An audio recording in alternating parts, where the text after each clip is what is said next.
ओशो ये ओशो पढ़ ले। टुडे टॉपिक सब्जेक्ट, आज का विषय ओशो पढ़ ले।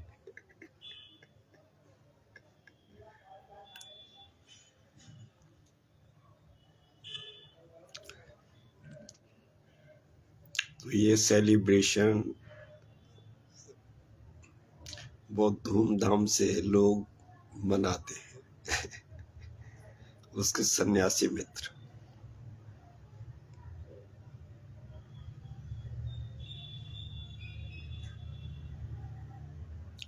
ओशो।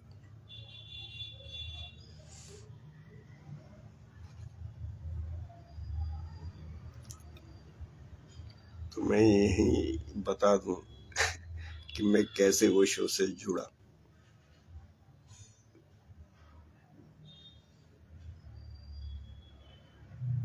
उस समय मेरी प्यास जस्ट शुरू हुई थी। तो मैं किताबों में गया,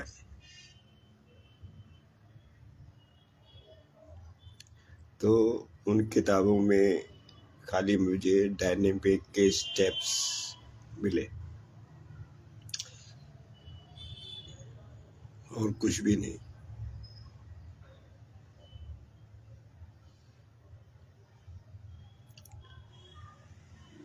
तो यही कहते हैं कि जब गुरु मिलता है तभी मिलता है, वो खड़ी आती है तभी मिलता है। काहे होत अधीर हे मनवा।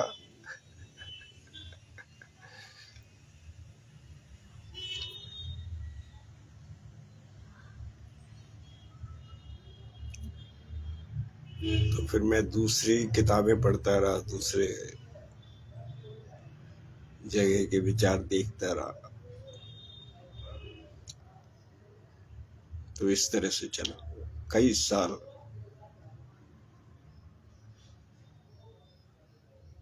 फिर उसके बहुत साल के बाद मैं दूसरे शहर में गया। वहाँ जो रूम मैंने लिया किराए पर, वो ओशो की कितना भंडार रखा हुआ था। बहुत किताबें थी, बहुत, कम से कम 15 के करीब किताबें होंगी, मोटी मोटी किताबें। लेकिन मेरा मन जो है समाज जैसे चलता है वैसा ही था। मैं उस समय बहुत हेट करने लगा था। तो मैं पढ़ना नहीं चाहता था वो किताब। एक शब्द भी मैं पढ़ना नहीं चाहता था। उस समय जो समाज की जो प्रतिक्रिया थी, तो वो कई दिन ऐसे ही पड़ी रही। फिर मेरा एक मित्र आया और एक मित्र आए और उन्होंने एक किताब उठाई और वो पढ़नी शुरू कर दी। मैंने उनको रोका कि आप मत पढ़िए, मैं अगेंस्ट में हूँ।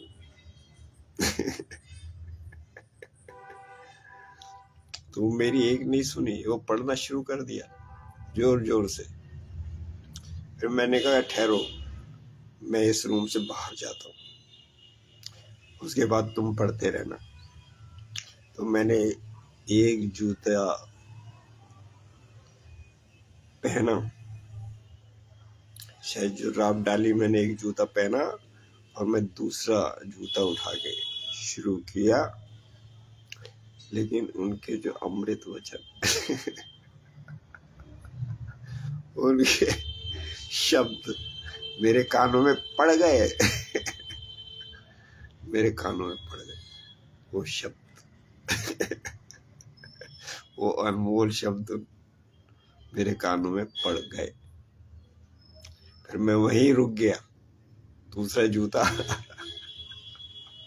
मैं पहन नहीं पाया, लेकिन वो रुके ही नहीं, वो पढ़ते ही रहे। फिर मैं वहीं बैठ गया और मैं भी सुनता रहा।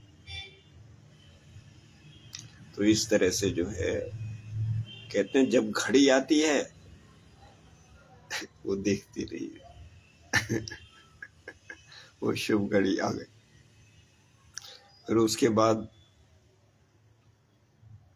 हमें एक वो फार्म हाउस मिला, वहाँ गलीचे बिछे हुए थे। फिर हम वहाँ गए, फिर वहाँ वो पढ़ते थे और मैं उनको सुनता था। तो इस तरह से चला। बाद में मेरी इतनी प्यास हो गई, मैं वो किताब देखता था, पढ़ता था। फिर कोई एक आध सेंटेंस ऐसा होता था बहुत इम्पोर्टेंट, फिर मैं दूसरी बार पढ़ता था वो पूरी किताब। तीसरी बार पढ़ता था, उस सेंटेंस को मैं खोज ही लेता था कहीं ना कहीं। और वो इतना सेंटेंस इतना इम्पोर्टेंट था, बहुत इम्पोर्टेंट। तो ऐसा मेरे साथ कई बार हुआ। तो इस तरह से चलता था।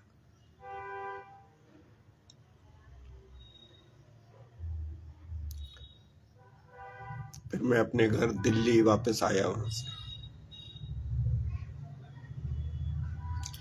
जब मैं दिल्ली वापस आ गया अपने घर, तो उनकी ऑरेंज बुक की मैंने बहुत मेडिटेशन किया।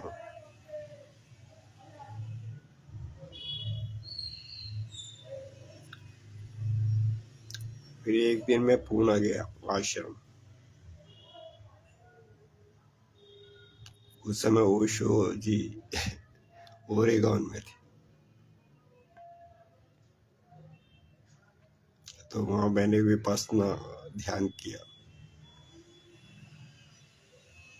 21 दिन का या 14 दिन का। वहीं रहा, वहीं खाया पिया, वहीं रहा, वहीं डोलमेट्री में रहा। फिर मैं वापस आ गया।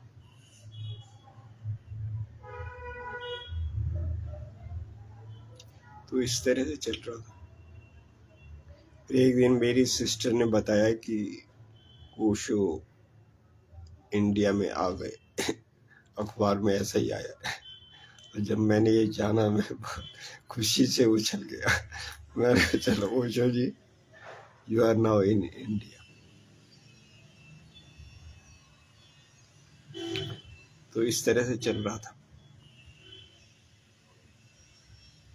क्योंकि मैं कुछ कर्म करता नहीं, ये अपने आप ही होता है, अपने आप ही घटित होता है जो होता है। फिर मैं अपनी शॉप चला रहा था। वहां से एक स्वामी जी आते थे। वो कहते तू पुणे गया नहीं अभी।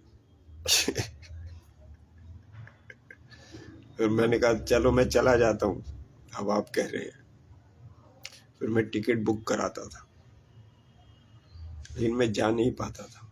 फिर वो आते थे, वो कहते थे, महीने के बाद आते थे, वो कहते तू पुणे गया नहीं। मैंने ये तो बड़ी अजीब बात है भाई। फिर ऐसे 2-4 बार वो आए। और फिर मैं एक दिन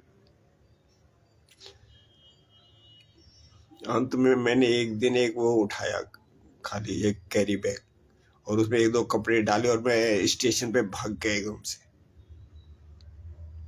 मैंने टिकट तो मेरे को कैंसिल ही करानी पड़ती है, मैं वैसे ही भाग गया। जब मैं स्टेशन पे पहुंचा तो वहाँ एक लड़का था मेरी उम्र का। तो उन दिनों उसने के पास एक गोवा की टिकट थी। और मुझे पुणे उतरना था। तो मैंने उससे वो टिकट ली और मैं पुणे उतर गया। फिर मैं आश्रम आ गया। उस समय चांगते में प्रवचन चल रहे थे। वहां लाइन लगी होती थी उनके प्रवचनों के लिए। और 2-3 दिन में एक बार नंबर आता था एक आदमी का, क्योंकि वहाँ लिमिटेड स्पेस था जहाँ आजकल समाधि बनी हुई है, और उनके प्रवचन चलते थे।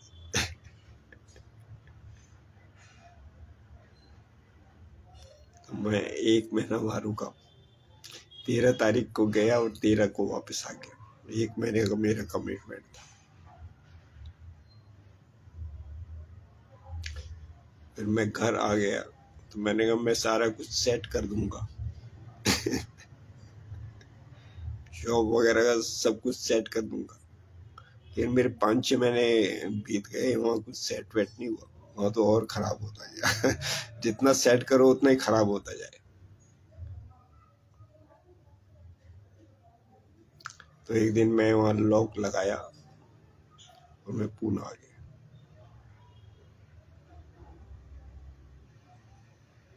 सदैव के लिए, सदा के लिए। और वही एक सही निर्णय था लाइफ का। वहाँ श्री गुरु जी थे, उनके प्रवचन चल रहे थे इस समय। वहाँ ओल्ड बुद्धा हाल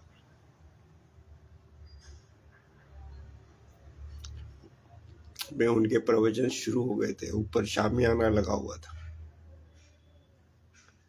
बहुत बड़ा शामियाना था।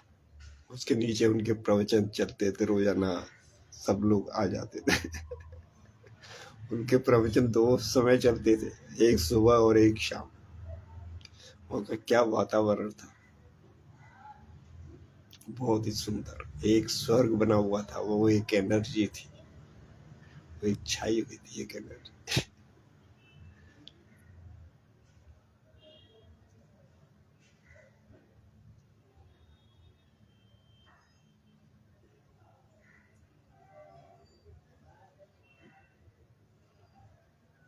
तो आज इतना ही,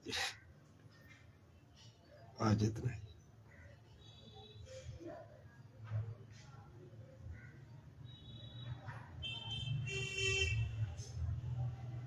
फिर वहां चलो एक बात और बता दूं। वहां मैंने उनको आइडिया दिया, एक माँ जो वर्क एज मेडिटेशन ऑफिस में काम करती थी,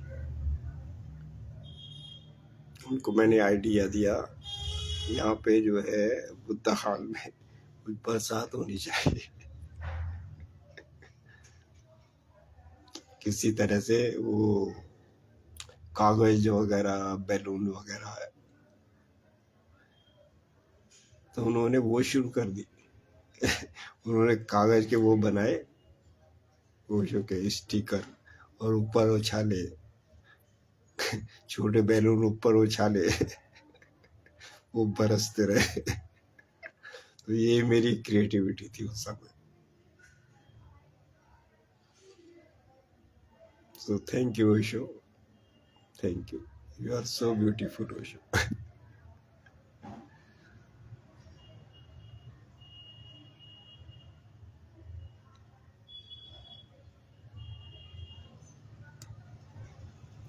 जन्मदिन मुबारक, जन्मदिन मुबारक। Happy birthday to you.